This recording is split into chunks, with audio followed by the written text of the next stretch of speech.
You mentioned Shaq.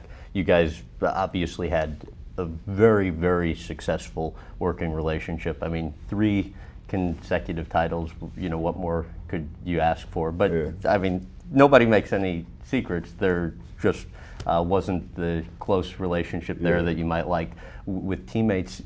Why do you think you were unable to maintain that same working relationship for longer? This just wasn't going to happen. It's not in the cards. I mean, there's things that I wanted to do with my career, take my career to another level, that I was just incapable of doing as long as we were playing together, and which I was fine with doing until I heard him say a few times that, Kobe's not going to be as successful without me, and, this, that, and the other, and that kind of became the chatter. So now once that became the chatter, it's like, oh, wait, whoa.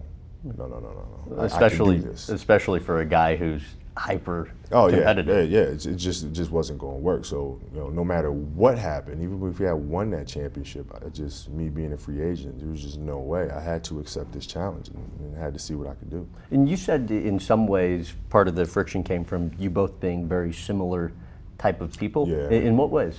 Well, we're both alpha males, man. We both don't mess around. We don't beat around the bush.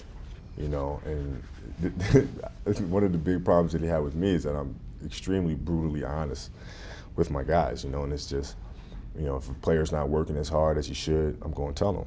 And that includes somebody who's 7'3", 400 pounds. How does a conversation like that go Probably over? not the smartest thing in the world to do, but, Right. it is what it is. Right. Yeah, how does a conversation like that, I mean, do you...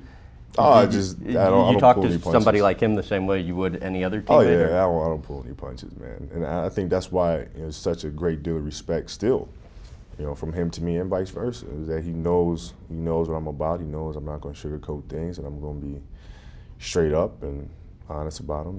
Any professional athlete, I mean, everybody is criticized, and I think the more successful the athlete you are, the more criticism you receive. There you said, early on in an article I read, this is back from like your really young days in the league, that you were at the time confronted by veteran players over what they viewed as kind of selfish play on the basketball court.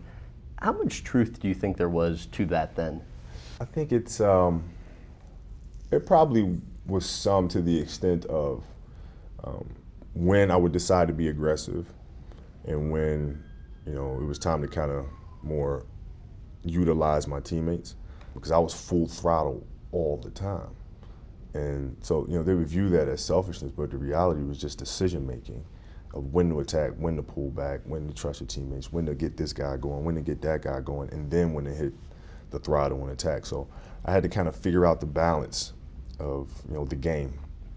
And then when to go and when not to go, because at 19, 20 years old, man, I was full throttle, man. And what was that like for you, figuring out the balance of the game?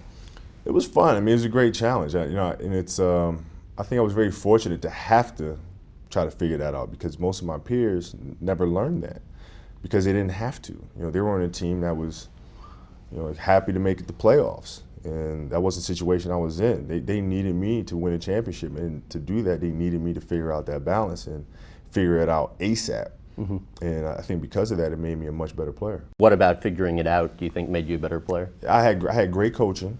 Phil Jackson, the Tex Winter, who I call Master Yoda. And you called him even before Phil Jackson even came to coach. Because I recognized his intelligent level, his genius. And I wanted to learn from him, and it just so happened he came and coached us the following year. And I had a chance to kind of really pick his brain and understand the game, and I think just my basketball IQ went to another level because of them. And what was it you're trying to learn? The momentums of the game, and when to use your teammates, and when to pick your spots, and how to pick them, and how to read the defense, to take advantage of certain situations and scenarios, and understanding the shot clock and the timing and all this other stuff. And I couldn't figure it out on my own. I mean, I was very, very, very fortunate to have Phil and Tex. For more clips from this interview, visit GrahamBensinger.com.